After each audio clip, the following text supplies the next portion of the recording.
we are very excited today to speak to Mr. Ajit Manocha, who is the President and CEO of SEMI, which is the Global Industry Association for Semiconductors, representing over 3,000 semiconductor companies. Mr. Ajit Manocha has over 4 decades of experience in the semiconductor industry, and he has a very unique perspective about the global industry and his special interest and love for the Indian semiconductor industry, or rather the fast developing Indian semiconductor industry. Thank you very much, sir, for speaking to us today. My pleasure. Um, Sir, we have been hearing a lot about the global semiconductor industry, especially the rising demand for semiconductors across applications, particularly electric vehicles, automation, automotives.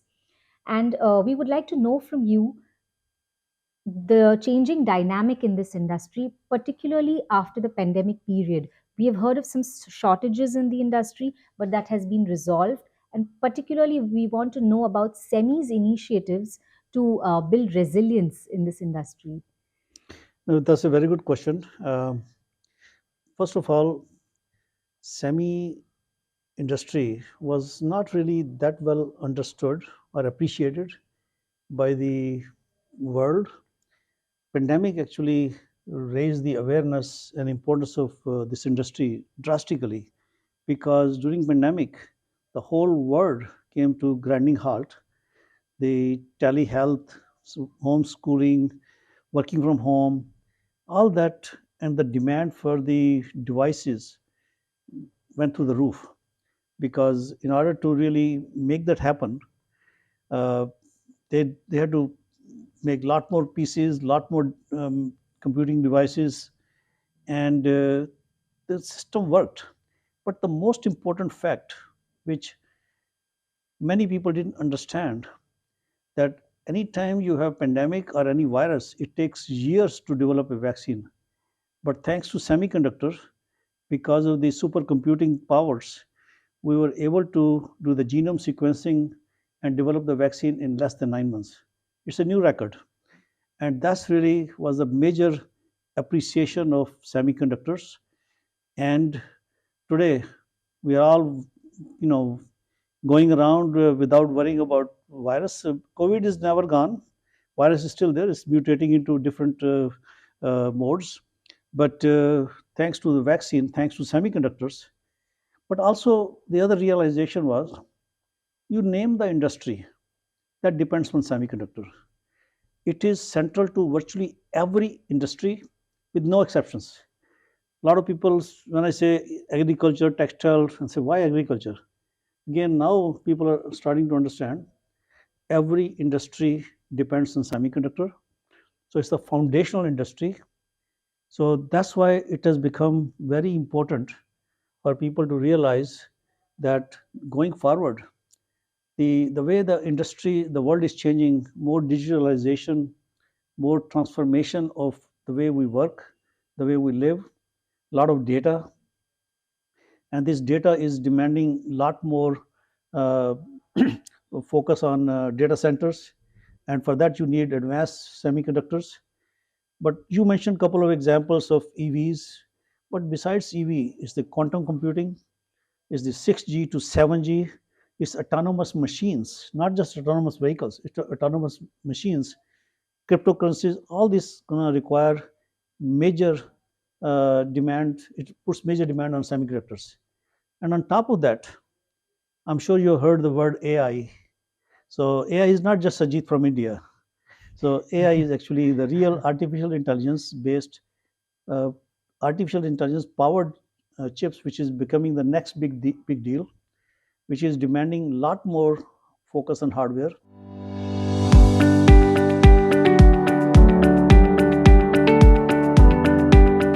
Semi industry started virtually 60, 70 years ago.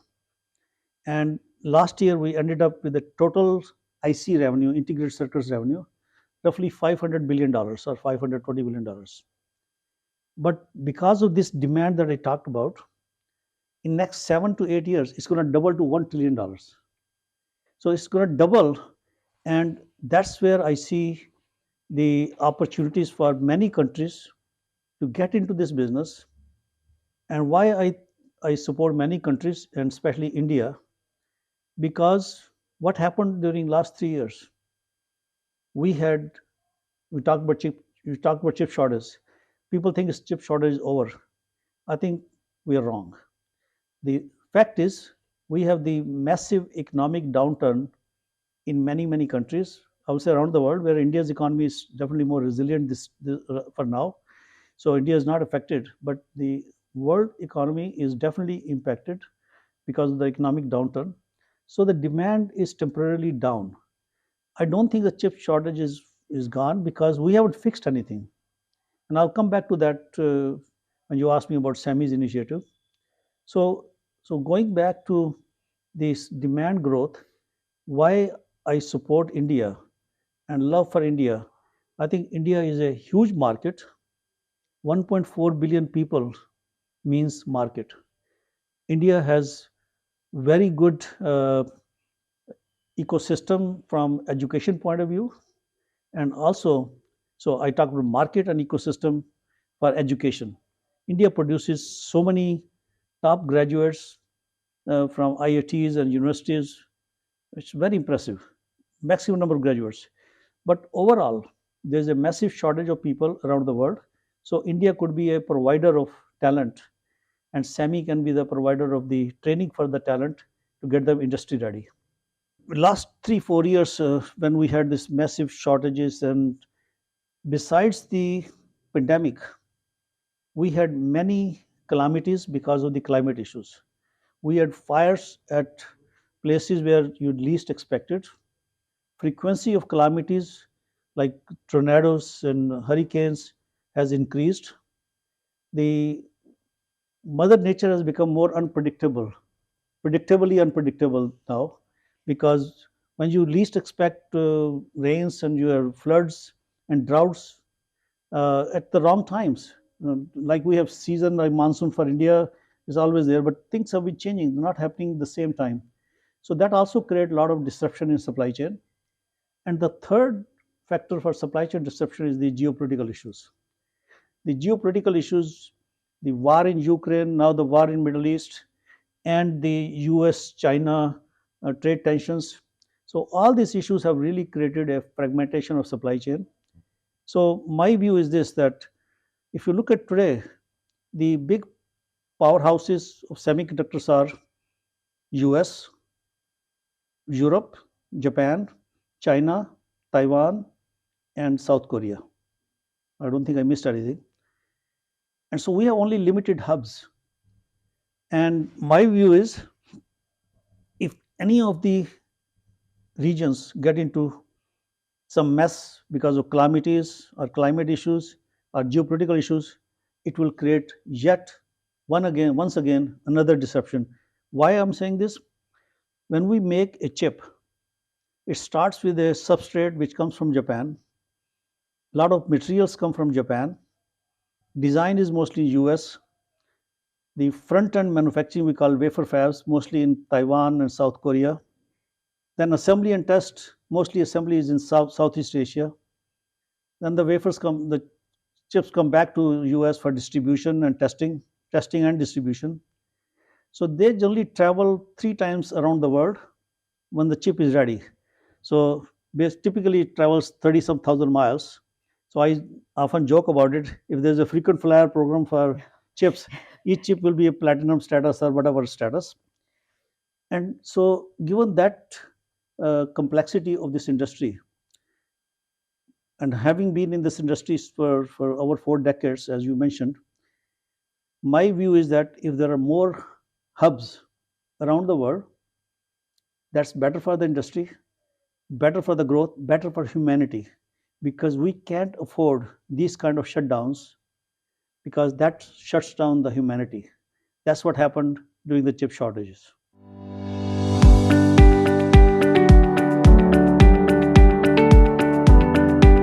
At Messe Muenchen India, we are in the business of enabling meaningful handshakes and unlocking business opportunities. You touched upon the aspect of talent availability and the existence of a ready market in India. We also know that government of India has announced a very, shall I say, aggressive incentive scheme for global semiconductor manufacturers. What do you think is needed to bring all these pieces together, and how will Semicon India, co-located with Electronica India and Productronica India, play the role in putting all these pieces together? I think that's a very meaningful question because that's really the make or break for us, not only in India but for the industry, global industry. Now, what SEMI does, if I look at the barriers to our growth, so climate, talent, and supply chain, these are the global problems. No single company, no single country, no single CEO can address these problems. So, SEMI being global, we have launched initiatives on all these three major global challenges and many more, where we bring the global perspective and global focus because not problem every problem is addressed similar way in every country. It could be different because of cultural issues or the supply versus demand issues. For example, India, yes, we have more green talent, but not the ready talent for the industry. In other countries, there is no green talent or no brown talent. So it's a problem. So every country plus the language issue. So SEMI has working groups around the globe where we are addressing the talent problems to such a way that not just do a piecemeal work of doing few things here, few things there, but rather we are addressing how do we fill the pipeline. It is such a delight to speak to you because you have thought these things through, from skill development to net zero, and it's really a wealth of knowledge that you're sharing with us. So, thank you for that. Just I will ask you one last question before we close this conversation. Coming back to Semicon India, uh, as an organizer of Semicons, you said 7 Semicons across the world, and this is going to be your first Semicon India with co-located with Electronica India, Productronica India. What is your message to the companies that will exhibit and the visitors who will come to source these supposedly made in India products? What is your message to them? Well, my message is to not only to them but also to the fellow Indians.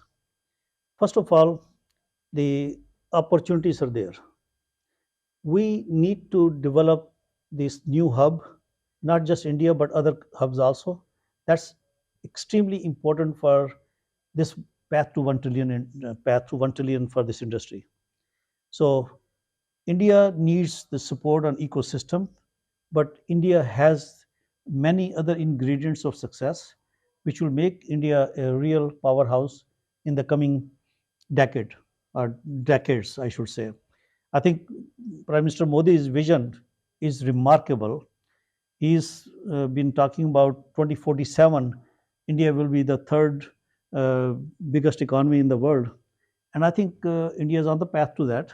But semiconductors will definitely put India on fast track if we're successful.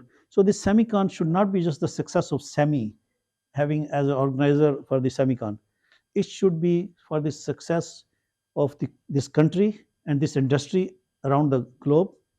I mean, I was in Vibrant Gujarat last week, and many people talked about that what Gujarat has done for India, and that India will do the same thing for the world. So I think bringing semiconductor industry into India will help India, but also help the world. So that's my message that we need to make semicon successful, but more importantly, make India successful to enable the ecosystem. So all the visitors, the companies who are coming and exhibiting here, I would like to really have them come with open mind. There are a lot of perceptions from the past. Come with open mind and look at this how India has grown and developed in last 20 years. It's remarkable. I was very inspired attending the Vibrant Gujarat. So I think my message to all of the folks are that let's go from Vibrant Gujarat to Vibrant India and make it a vibrant industry across the board with a 1 trillion mark by 2030. Thank you, sir. Thank you for that energy and enthusiasm and that very inspirational message for our viewers. All the best for Semicon India and looking forward to seeing you there. Thank you very Thank much. you.